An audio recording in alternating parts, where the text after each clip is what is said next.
2 minute ভাই, আমি একটি হাদিস শোনাবো যা শুনলে হয়তো আপনার হৃদয় ঠান্ডা হতে পারে। তো ফেরাউনের একজন কন্যা ছিল, সেই কন্যার একজন চুল আঁচড়ানোর জন্য একজন চাকরানী ছিল। সেই চাকরানীর নাম ছিল ম্যাসিতা। চাকরানীর নাম ম্যাসিতা।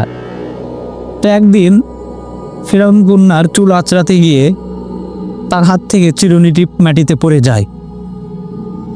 সে চিরুনিটি মাটি থেকে তোলার সময় চাকরানী ম্যাসিতা নিজের অজান্তেই বলে ফেলল বিসমিল্লাহ। ফেরাউন কন্যা অবাক হয়ে গেল যে কার নাম নিলে তুমি? তুমি কি আমার বাবার নাম নাওনি? যে আমার বাবা সৃষ্টিকর্তা তার নাম নাওনি তুমি? চাকরানী ম্যাসিতা নির্ভয়ে জবাব দিলেন যে আমি আমার রব, তোমার বাবার রব, সারা জাহানের রবের নাম নিয়েছি। এই কথাটি সঙ্গে সঙ্গে ফেরাউনের কানে পৌঁছে গেল। ফেরাউন দলবল নিয়ে সেই চাকরানীকে লোহার শিকলে বেঁধে ফেলল এবং চাবুকের পর চাবুক দিয়ে তাকে আঘাত করা শুরু করলো। রক্তাক্ত হয়ে গেল তার শরীর। এবং ফেরাউন বলল যে তুমি তোমার ঈমান ত্যাগ করো এখনই, না তো তোমাকে আরও শাস্তি ভোগ করতে হবে। কিন্তু সে চাকরানী ম্যাসিতা তার ঈমান কোনোভাবেই দুর্বল করলেন না, একমাত্র আল্লাহর উপর তাওয়াক্কুল করলেন। এরপর ফেরাউন আরও রাগান্বিত হয়ে গেল। ফেরাউন তামার কয়রাতে তেল টকবগে গরম করলো। টকবগে গরম করতে যা যা করেনি আরও কিছু উপকরণ দিয়ে টকবগে সে তেল তা তামার কয়রায় গরম করলো। করার পরে সেই চাকরানী ম্যাসিতার 5টি সন্তান ছিল। এই 5টি সন্তানের মধ্যে বড় সন্তানকে প্রথমে সেই কয়রাতে নিক্ষেপ করলো।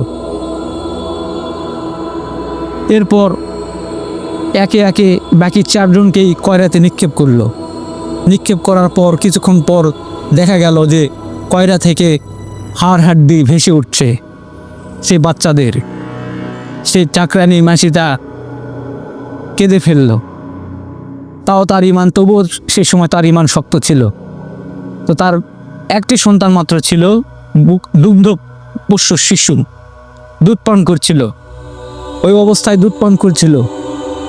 তাকেও টেনে হেসে এসে বাচ্চাটিকে নিয়ে আসার জন্য চেষ্টা করা হলো। এমন অবস্থায় আল্লাহ তাআলার হুকুমে সে বাচ্চাটি কথা বলতে শুরু করলো আর বলল, ওহে মা, তুমি চিন্তা করছো কেন? তোমার জন্য জান্নাত সুসজ্জিত করা হচ্ছে, তুমি নির্ভয়ে থাকো। এই বলে সেই সন্তানটিকে ফেলে দিল কয়রাতে। তারপর সেই চাকরানী ম্যাসিতাকেও কয়রাতে ফেলে দিল। তো এই ঘটনার পর দীর্ঘ বছর পর রাসূল সাল্লাল্লাহু আলাইহি সাল্লামের জামানায় রাসূল সাল্লাল্লাহু আলাইহি সাল্লাম যখন মিরাজের রাতে জিবরাইল আলাইহিস সালামের সঙ্গে জান্নাত ভ্রমণে যাচ্ছিলেন, এমনত অবস্থায় রাসূল সাল্লাল্লাহু আলাইহি সাল্লাম একটি জান্নাতের সুঘ্রাণ পেলেন।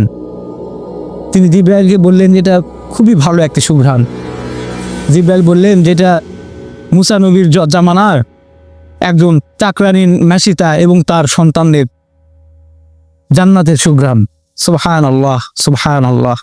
আল্লাহ তাআলা সবাইকে হিদায়াত দান করুক। আসসালামু আলাইকুম।